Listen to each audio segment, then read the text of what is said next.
क्या आपने कभी सुना है कि किसी व्यक्ति की मृत्यु के बाद उसकी आत्मा 24 घंटे के भीतर अपने ही घर वापस आती है? क्या वह अपने परिजनों को देखती है?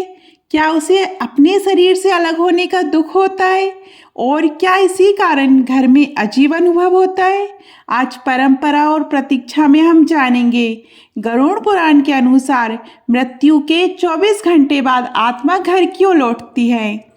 गरुड़ पुराण हिंदू धर्म के 18 महापुराणों में से एक है, जिसमें मृत्यु के बाद आत्मा की यात्रा, यमलोक और पितृलोक का विस्तार से वर्णन मिलता है।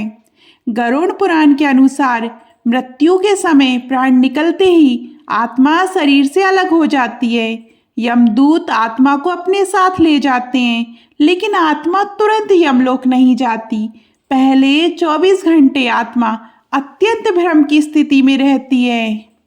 मोह और लगाव का कारण गरुड़ पुराण कहता है, मृत्यु के बाद आत्मा अपने पुराने जीवन से पूरी तरह अलग नहीं हो पाती।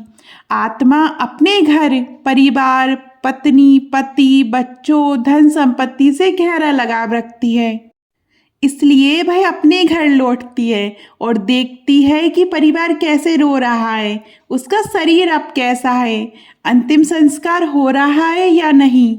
गरुड़ पुराण के अनुसार आत्मा ये देखने आती है कि उसका अंतिम संस्कार ठीक से हुआ है या नहीं, पिंडदान हुआ या नहीं, परिवार ने उसका सम्मान किया या नहीं।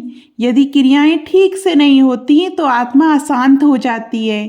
गरुड़ पुराण कहता है, आत्मा को शुरुआती समय में विश्वास नहीं होता कि शरीर अब उसका नहीं है। वह अपने शरीर के आसपास घूमती रहती है, कई बार अपने ही घर में रुक जाती है। इसी कारण कुछ लोग अनुभव करते हैं घर में अचानक ठंडा एहसास, सपनों में मृत व्यक्ति का आना, बिना कारण डर या बेचैनी। 24 घंटे के बाद यमदूत आत्मा को यमलोक की यात्रा पर ले जाते हैं।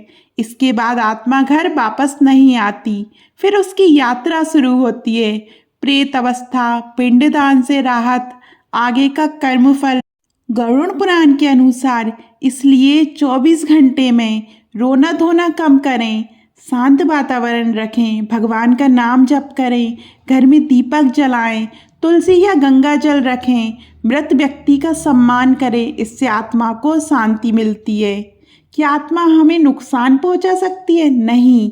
यदि परिवार शांत रहता है, क्रियाएं सही ढंग से होती हैं, लेकिन यदि अत्यधिक विलाप, गलत कर्म, तंत्र मंत्र का डर, तो आत्मा को कष्ट होता है। मृत्यु अंत नहीं है, यह आत्मा की एक यात्रा है और गरुड़ पुराण हमें सिखाता है कि अपनों को विदा कैसे करना चाहिए। अगर आपको ये जानकारी उपयोगी लगी हो तो वीडियो को लाइक करें, चैनल परंपरा और प्रतीक्षा को सब्सक्राइब करें और फेसबुक को भी फॉलो करें और इस दिव्य ज्ञान को आगे साझा करें।